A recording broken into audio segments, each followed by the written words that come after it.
बच्चों, आज हम करेंगे आंकड़ों का प्रस्तुतीकरण। आंकड़ों का प्रस्तुतीकरण सांख्यिकी अध्ययन की तीसरी अवस्था है। इससे पहले हमने आंकड़ों का संकलन और आंकड़ों का व्यवस्थितीकरण पढ़ा था। तो आज पढ़ते हैं आंकड़ों का प्रस्तुतीकरण क्या होता है और किस प्रकार से किया जाता है। देखिए, आंकड़ों का प्रस्तुतीकरण से अभिप्राय आंकड़ों को स्पष्ट और व्यवस्थित रूप से इस प्रकार प्रस्तुत करने से है कि सभी व्यक्ति उन्हें आसानी से समझ सके और उनसे उचित परिणाम निकाल सके। आंकड़ों के व्यवस्थितीकरण के पश्चात उनको इस प्रकार से प्रस्तुत करना अनिवार्य है ताकि कोई भी व्यक्ति उनको अच्छे से समझ सके और आसानी से परिणाम निकाल सके। आंकड़ों के प्रस्तुतीकरण के तीन तरीके हैं: पाठ्य प्रस्तुतीकरण, सारणीय प्रस्तुतीकरण और चित्रमय प्रस्तुतीकरण। आज के हमारे टॉपिक में हम पाठ्य प्रस्तुतीकरण और सारणीय प्रस्तुतीकरण करेंगे।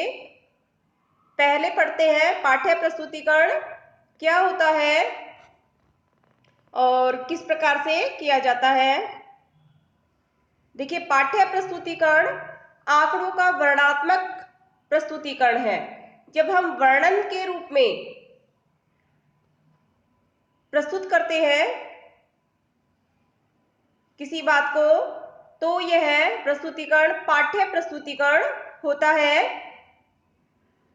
देखिए, यदि हम ये कहने की बजाय कि सोने की कीमतें बाजार में आसमान छू रही हैं, हम ये कहें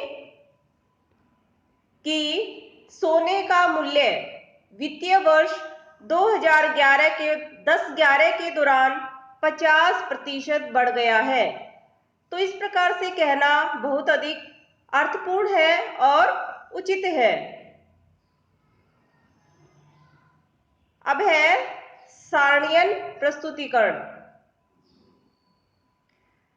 देखिए, पाठ्य प्रस्तुतीकरण का प्रयोग वहीं उचित रहता है जहां आंकड़ों संबंधी सूचना अधिक नहीं होती है, लेकिन जहां सूचना का क्षेत्र विस्तृत हो जाता है वहां सारणीय प्रस्तुतीकरण के द्वारा हम आंकड़ों को प्रस्तुत करते हैं।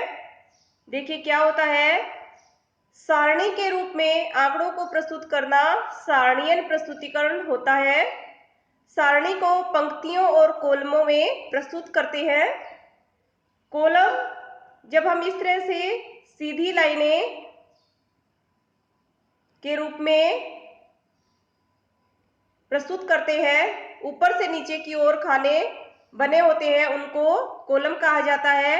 और पंक्तियां इस तरह से स्लीपिंग लाइनें बाईं से दाईं ओर जाने वाली रेखाएं होती हैं। तो कॉलम और पंक्तियों के रूप में सारणी में आंकड़ों को प्रस्तुत किया जाता है। देखिए, एक सारणी बनाते समय कौन कौन सी उसके भाग है, उसमें क्या क्या शामिल होता है सारणी में, वो हम करेंगे। सबसे पहले है सारणी की संख्या। जब हम सारणी बनाते हैं, टेबल बनाते हैं आंकड़ों को प्रस्तुत करने के लिए, तो सबसे पहले उसको नंबर देना, उसके ऊपर संख्या अंकित करना अनिवार्य है। आप अपनी सीक्वेंस के अकॉर्डिंग 1, 2, 3 जो भी है सारणी को नंबर या संख्या दे सकते हैं, जिससे सारणी संख्या से हमें विषय को ढूंढने में आसानी होती है।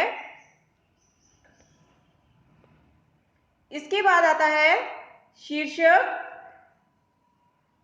सारणी संख्या लिखने के पश्चात सबसे पहले शीर्षक दिया जाना चाहिए सारणी का, और शीर्षक सरल, स्पष्ट और छोटा होना चाहिए ताकि हम सूचना क्या है सारणी में उसको समझ सकें। नंबर 3 है शीर्ष टिप्पणी। कई बार ये होता है कि शीर्षक से हमें पूरी जानकारी नहीं होती है, तो उसके तुरंत नीचे शीर्ष टिप्पणी दी जा सकती है, जिसको हेड नोट कहते हैं। 4th है पंक्ति शीर्षक। सारणी की पंक्तियों के शीर्षक को पंक्ति शीर्षक कहा जाता है और इसमें ये पता चलता है कि आपने पंक्ति में, रोज में क्या दिखाया है। फिफ्थ है उपशीर्षक। सारणी के स्तंभों के शीर्षक को उपशीर्षक कहा जाता है और इससे हमें पता चलता है कि प्रत्येक कॉलम में कौन कौन से आंकड़े दिखाए गए हैं। सिक्स्थ है कलेवर या क्षेत्र। किसी सारणी का कलेवर उसका महत्वपूर्ण भाग है क्योंकि उसमें सारणी संबंधी सारी सूचना को दिखाया जाता है। नेक्स्ट है सेवंथ पॉइंट टिप्पणी। टिप्पणी सारणी के नीचे लिखी जाती है क्षेत्र के पश्चात और टिप्पणी तभी दी जानी चाहिए जब आंकड़ों संबंधी कोई सूचना स्पष्ट ना हो तो आप नीचे टिप्पणी दे सकते हैं। 8th पॉइंट है स्रोत। यदि सारणी में आपने द्वितीयक आंकड़ों को प्रकट किया है तो उनका स्रोत कौन सा है वो नीचे आप दे सकते हैं। अब देखिए सारणी की रूपरेखा है, प्रारूप है कि किस तरह से सारणी में क्या क्या चीजें कहाँ होनी चाहिए। देखिए हमने एक सारणी का प्रारूप लिया है जिसमें सारणी संख्या है सबसे पहले, फिर शीर्षक है, देखिए ये कॉलम है और यहाँ आप पंक्ति शीर्षक लिखेंगे, ये शीर्ष टिप्पणी है यहाँ पर और यहाँ कॉलम शीर्षक की जगह है और ये खाने आपकी सूचना के लिए है और सबसे नीचे टिप्पणी और फिर स्रोत लिखने के लिए सबसे नीचे आ जाएंगे।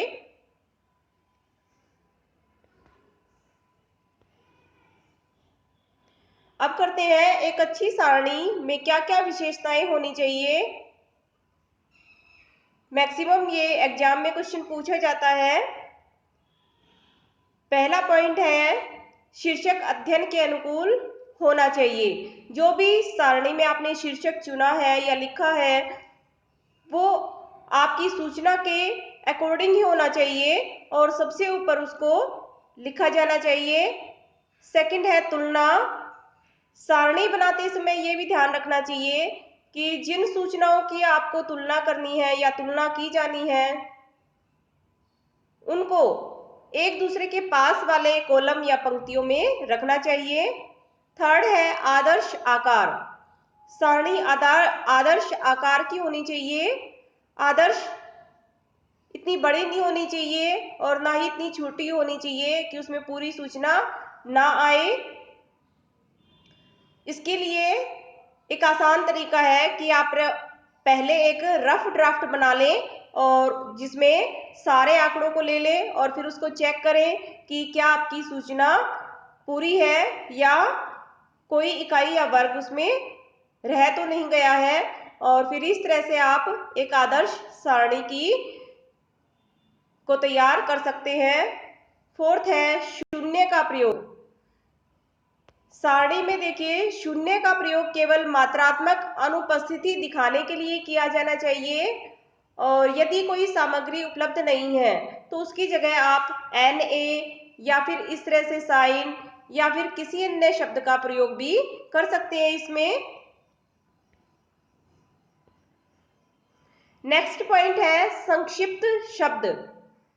सारणी का शीर्षक और उपशीर्षक में संक्षिप्त शॉर्ट शब्दों का जैसे गवर्नमेंट की जगह GOVT लिखकर आप डॉट लगा दें इस तरह से या फिर मौद्रिक नीति की जगह इस तरह से आपको नहीं लिखना है, इन शब्दों का प्रयोग नहीं किया जाना चाहिए और ETC एक्स्ट्रा की जगह या एग्जाम्पल की जगह EXA इस तरह से भी आपको नहीं करना चाहिए ताकि समझने वाले को क्लियर हो जाए कि आपने क्या लिखा है। इसीलिए संक्षिप्त शब्दों की बजाय पूरा शब्द लिखा जाना चाहिए। 6th पॉइंट है टिप्पणी। सारणी में यदि आवश्यकता हो तभी नीचे टिप्पणी दी जाना चाहिए। टिप्पणी सारणी के आंकड़ों को संबंधित करने के लिए अंकों के स्थान पर आप इस तरह से चिन्ह का प्रयोग करके भी दे सकते हैं। नेक्स्ट पॉइंट है प्रतिशत तथा अनुपात। यदि आवश्यक हो तो सारणी में जो सूचना आप दे रहे हैं उसको प्रतिशत या अनुपात में भी प्रकट कर सकते हैं। 8th पॉइंट है सरल, मितव्ययी और सुंदर। आपने जो सारणी बनाई है वो सरल होनी चाहिए, अट्रैक्टिव होनी चाहिए और कम स्पेस में अधिक सूचना देने वाली होनी चाहिए। तो आज का हमारा ये टॉपिक यहाँ कंप्लीट होता है। नेक्स्ट वीडियो में अगला टॉपिक करेंगे